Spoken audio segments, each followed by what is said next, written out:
Olá, meus queridos alunos, tranquilinho aí com vocês? Espero que esteja tudo tranquilo, tudo na santa paz.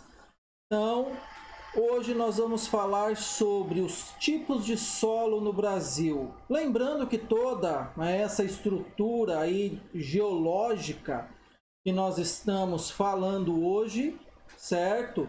Nós, logicamente, já vimos isso daí lá no primeiro trimestre. Então, serve como se fosse mais um revisional, mas um pouco focado aí dentro do nosso território brasileiro.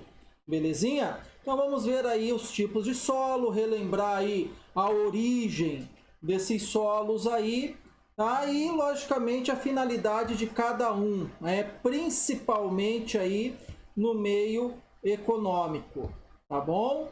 Então, diante de todos os fatores aí já dito, nós vamos ver que o solo nada mais é do que o material que nós chamamos aí de inconsolidado, que recobre a superfície terrestre emersa. Ah, mas só que nós temos que lembrar que, beleza? As águas oceânicas, né? Aquilo que está submerso, também nós podemos classificar aí como solo, ou seja, o solo marinho ou o solo oceânico.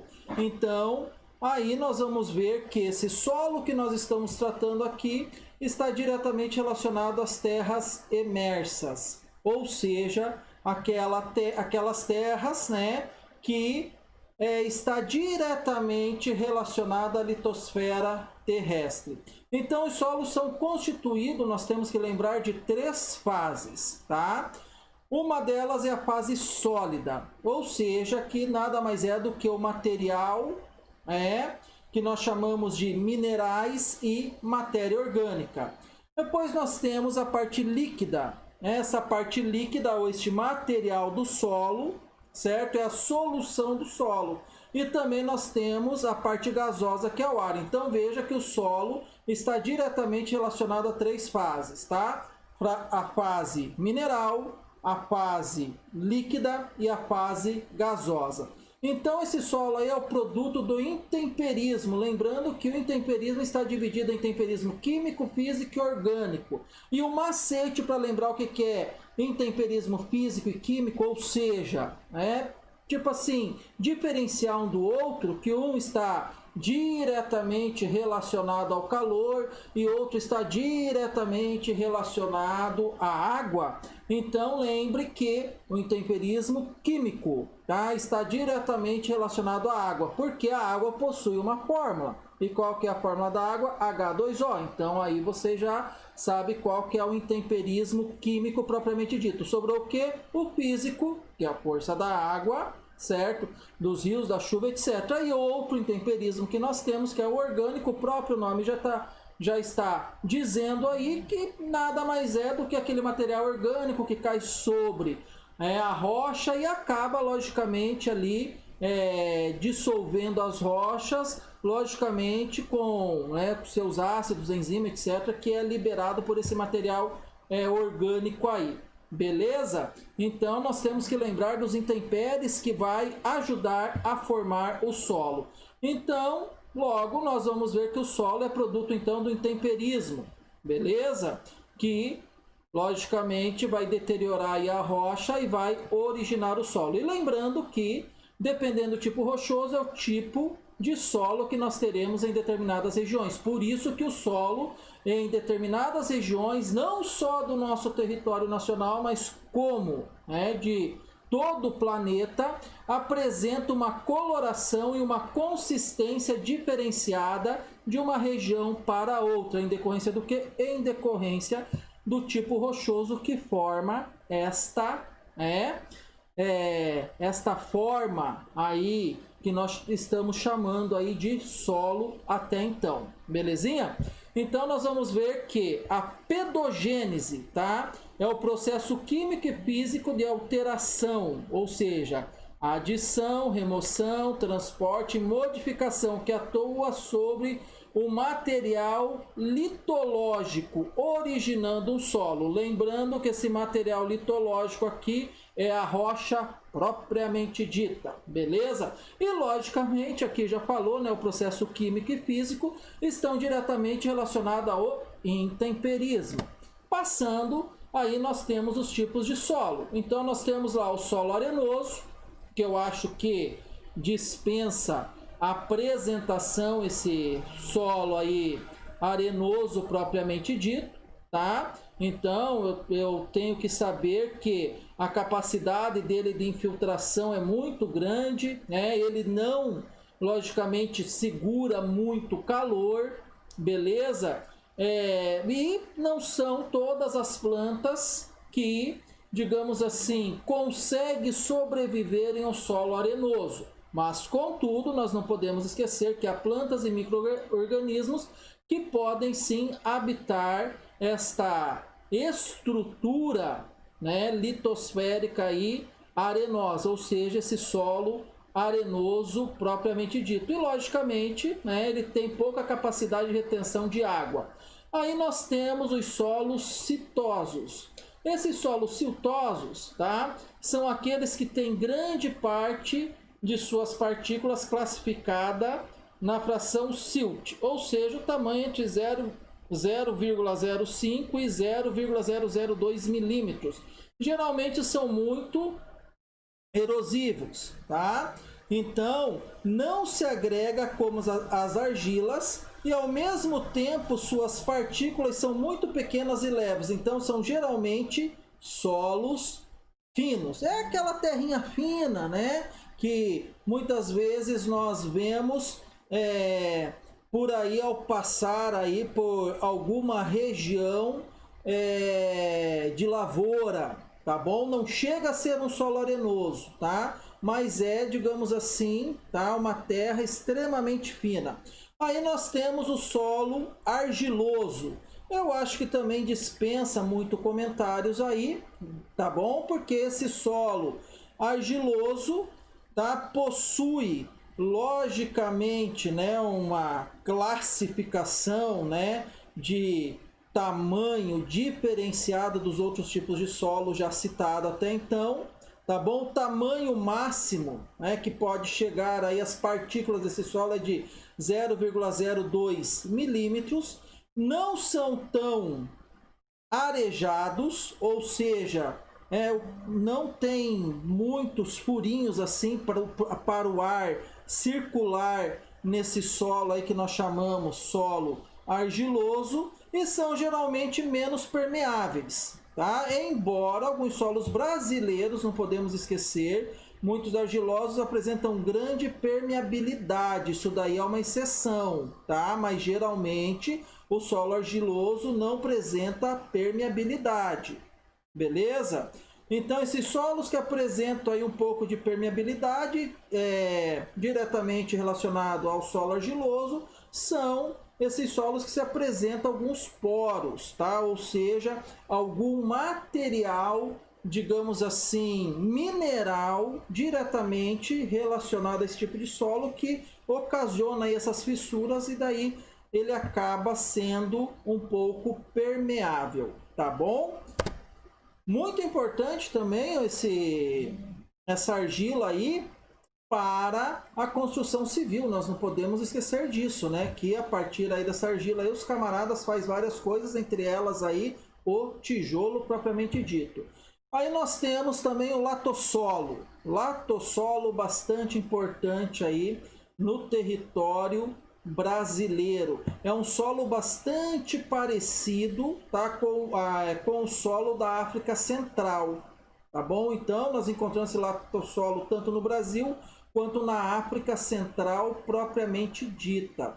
Então possui uma capacidade de trocas aí de cátions, né, baixa, beleza? Logicamente que isso daí vai influenciar efetivamente na sua fertilidade, tá bom? Geralmente, né, desenvolvido e localizado em áreas geográficas planas, tá? Ou seja, terrenos planos, pouco ondulado, ou seja, não é muito íngreme, né?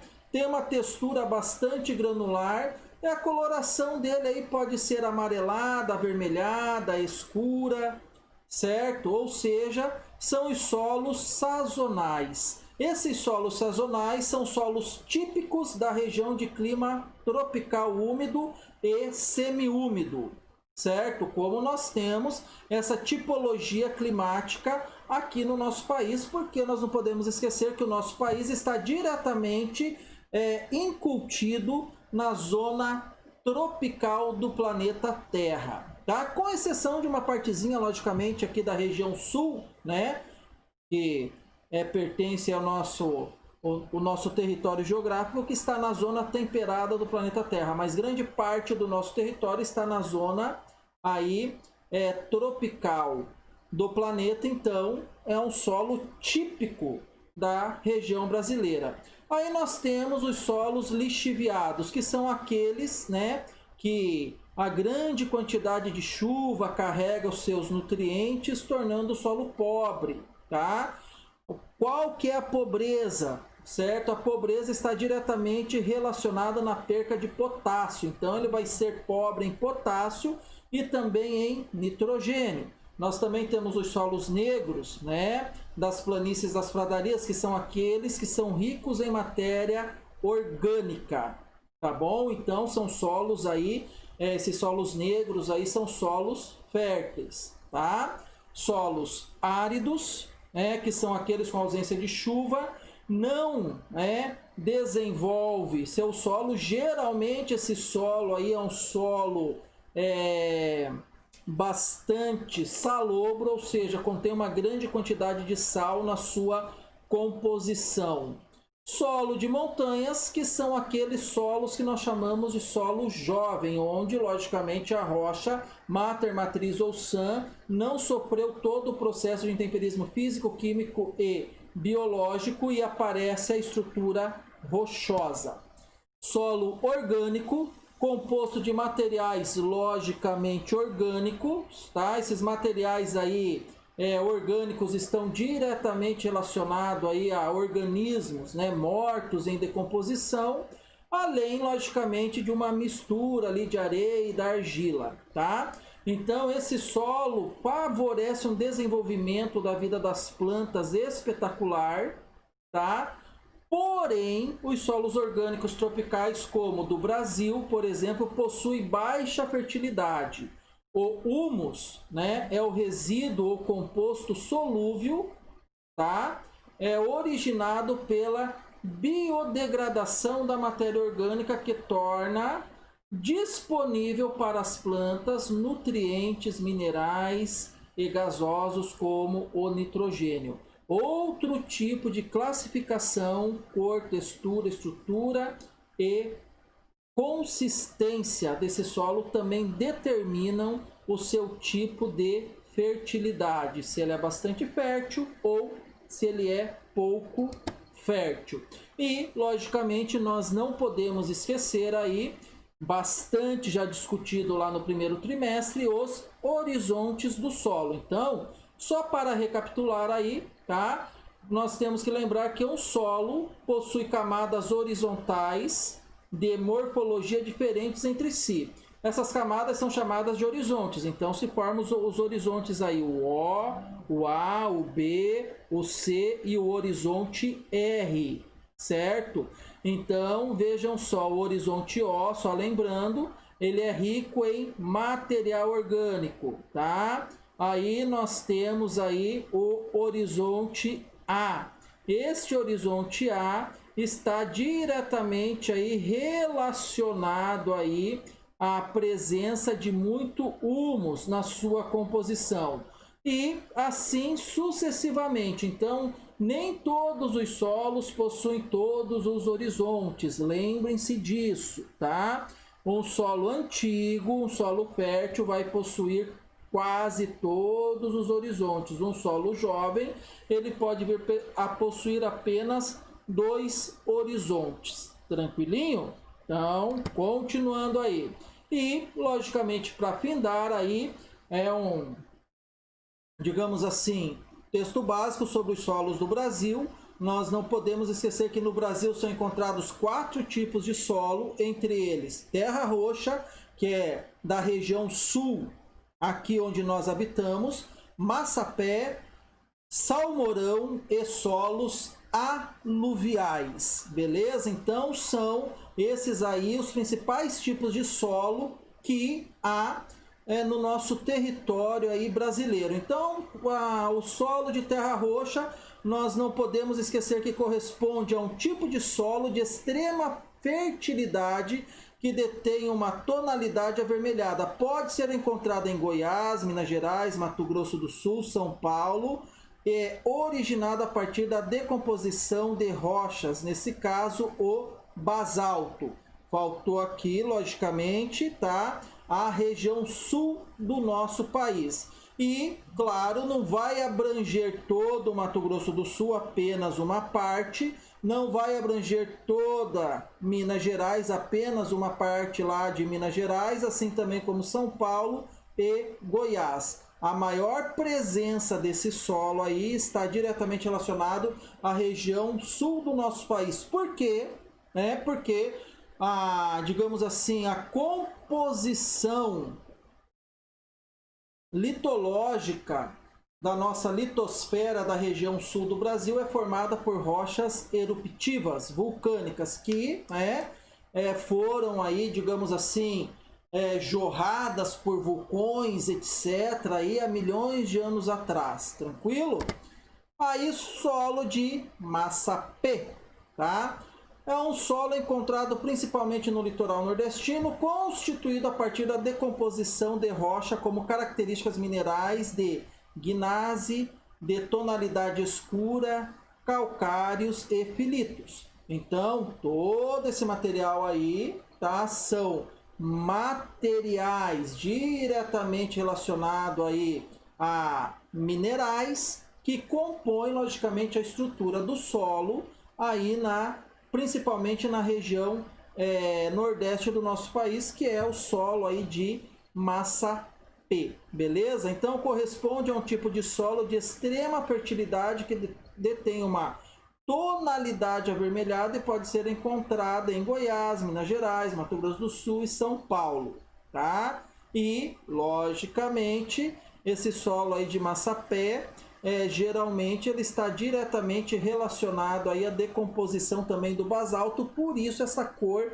avermelhada.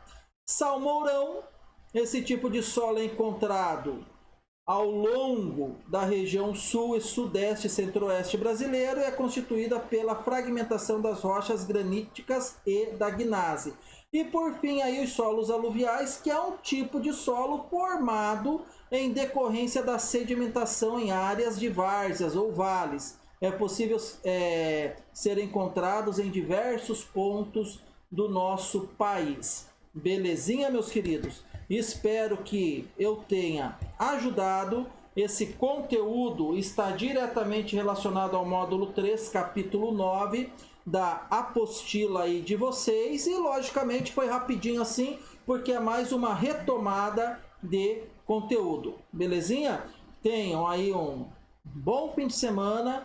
Façam as atividades propostas e que Deus sempre esteja no lar de cada um de vocês, melhor, no coração, né, de cada um de vocês. Beijão do professor, fiquem com Deus.